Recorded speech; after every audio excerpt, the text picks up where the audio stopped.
Fala pessoal, tudo bem com vocês? Meu nome é Bruno, eu sou técnico em informática, esse é o canal Pergunte ao Técnico e hoje eu vou apresentar para vocês os 5 cuidados que você deve ter ao comprar um notebook novo, beleza? Então bora pro vídeo! Pessoal, e o primeiro cuidado que vocês devem ter é evitar comprar notebook em loja física de varejo. Geralmente o pessoal que está lá para vender, para te atender, eles não estão preparados para vender um notebook. O vendedor acabou de atender um cliente para vender um conjunto de panela e depois ele vai lá vender um notebook para você. E no final das contas ele não entende nem de panela e nem de notebook. Então evite comprar notebooks em lojas físicas de varejo. Às vezes, se você pegar essa mesma loja que você foi, se você pegar a versão online dela, você vai ser muito melhor atendido, porque quando você vai na loja online, você vai ter todo o cuidado de pesquisar antes de fazer aquela compra, não é mesmo? Então é isso, evite comprar nessas lojas físicas de varejo. Uma outra alternativa para você comprar em uma loja física, caso você não queira comprar na loja da internet, vai numa loja especializada em informática, porque lá vai ter vendedores mais capacitados para poder vender aquele equipamento, beleza?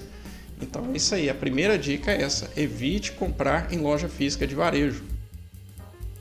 E o cuidado número 2 é botão do power separado do teclado. O que acontece? Hoje em dia, quando você vai comprar notebook, você tem duas opções. Ou o notebook ele tem o botão do power já integrado no teclado, ele faz parte do teclado, ou então ele vem separado do teclado. Eu recomendo que você compre os notebooks que tem o botão do power separado do teclado. Por quê? Se o teclado vir a dar problema, você simplesmente não vai conseguir nem ligar o notebook, porque o teclado deu problema. Porém, se ele tiver o botão do power separado e o teclado vir a dar problema, você pode colocar um teclado USB e continuar usando aquele notebook normalmente, até que você tenha tempo para mandar esse notebook para um técnico para ele arrumar de forma definitiva. E uma outra observação que eu faço é a seguinte: os notebooks da Dell, apesar do botão do power estar parecendo que está integrado ao teclado, quando você aperta ele, você vê que ele é um botão mais firme, ou seja, ele, apesar de estar alinhado ali com todo o teclado e parecer que faz parte dele, na verdade ele é um botão à parte, tá bom? Então nesse caso em específico dos notebooks da Dell, em alguns modelos, você pode comprar tranquilo, porque aquele botão ele é separado. E uma outra coisa que eu venho observando é que os notebooks que têm o botão do power integrado no teclado do notebook tendem a dar mais problemas, beleza? Então essa é a dica número 2. Notebook bom e barato não existe. Esse é o cuidado número 3 que você tem que ter ao comprar seu notebook. Quem que não resiste a uma bela oferta, um belo desconto, não é mesmo? Porém, apesar de ser tentador você comprar um equipamento apenas observando o preço, é algo que você deve ter muito cuidado, porque geralmente o golpe está justamente aí. Então, eu vou pegar aqui como um exemplo um notebook que eu considero de entrada de mercado. No caso, um notebook Dell Core i3 de 10ª geração, 4 GB de memória e 240 GB de SSD. Esse notebook ele vai estar hoje na faixa entre R$ 2.900 a R$ 3.300 mais ou menos.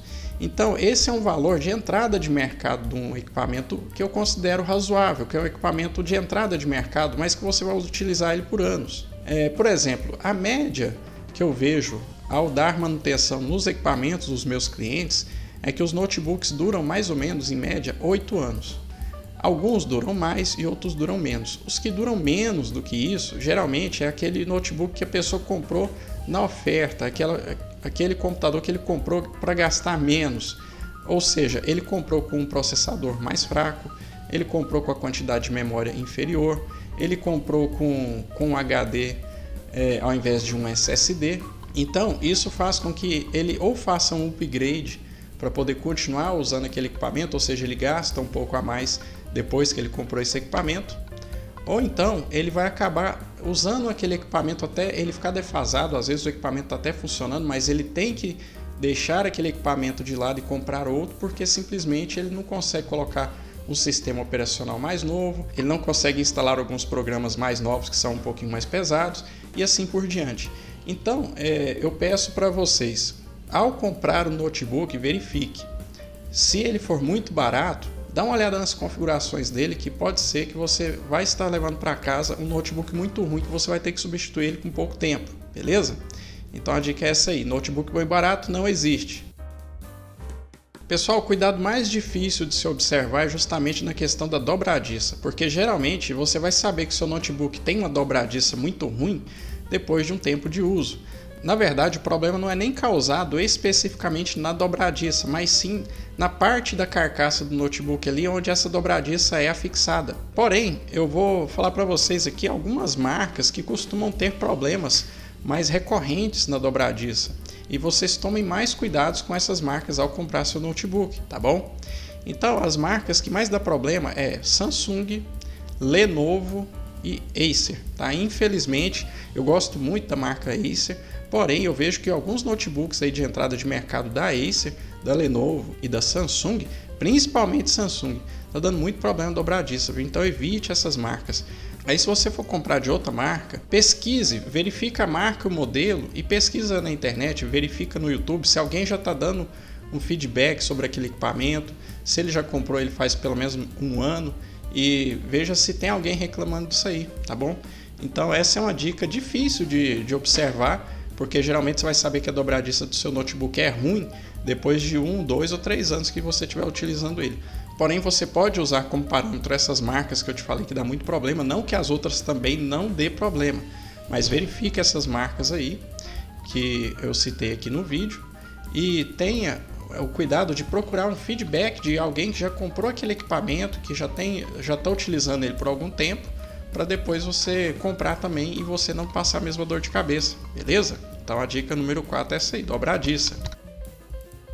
Pessoal, geralmente a gente tem um mecânico de confiança, a gente tem um médico de confiança, a gente tem até mesmo um açougueiro de confiança que vai tirar aquele corte de carne ali muito bom para fazer um churrasco. E com o técnico de informática não é diferente, tá? Geralmente a gente tem que ter ali um amigo que é técnico em informática, para a gente poder fazer uma consulta dessa de vez em quando, para perguntar para ele, qual que é o notebook bom, qual que eu compro, né? Então, geralmente, como o técnico está dando ali manutenção em vários notebooks, está abrindo ali para fazer limpeza, então ele acaba vendo como é que é a questão estrutural de cada equipamento e ele pode te dar um feedback melhor na hora de você fazer uma compra, tá bom? Pessoal, e o bônus aqui desse vídeo é o seguinte: procure a opinião de quem já comprou, tá? O feedback de quem já comprou um equipamento é a melhor opinião possível, tá bom? Se ele passou raiva, melhor ainda, porque ele vai fazer aquilo ali com muita veemência e com muita verdade, tá bom? Então eu costumo usar essa opinião de quem já comprou até mesmo para outros equipamentos. Se eu vou comprar uma máquina de lavar, uma geladeira, um micro-ondas, qualquer coisa, até mesmo se eu for comprar um notebook, eu vou procurar às vezes até um leigo que comprou um equipamento e está dando a opinião dele, tá? A opinião de quem já comprou, o feedback de quem já comprou o equipamento é muito importante. Tanto se o equipamento deu problema ou não, tá? Apesar de que a gente vai achar mais feedback negativo, né, das pessoas que passaram raiva com aquele equipamento, do que feedbacks positivos da pessoa que está muito feliz com o equipamento, tá bom? Então, o cuidado, a dica final nesse bônus aqui que eu tenho para vocês é essa. Procure na internet, no YouTube você tem opiniões ali desde um unboxing de um equipamento até mesmo a fase final dele, quando um técnico está arrumando ali e já não tem mais conserto, tá bom? E muitas vezes a gente vê, como tem vários vídeos e tem várias pessoas postando vídeo ali, às vezes você vê vários tipos de feedback diferentes, às vezes você consegue até achar alguns padrões de defeito em alguns equipamentos apenas verificando nesses vídeos e nessas opiniões aí. Pessoal, e esse era o vídeo que eu queria deixar aqui para vocês. Qualquer dúvida, deixa aqui nos comentários, se inscreva no canal, deixa um like e até o próximo vídeo. Muito obrigado!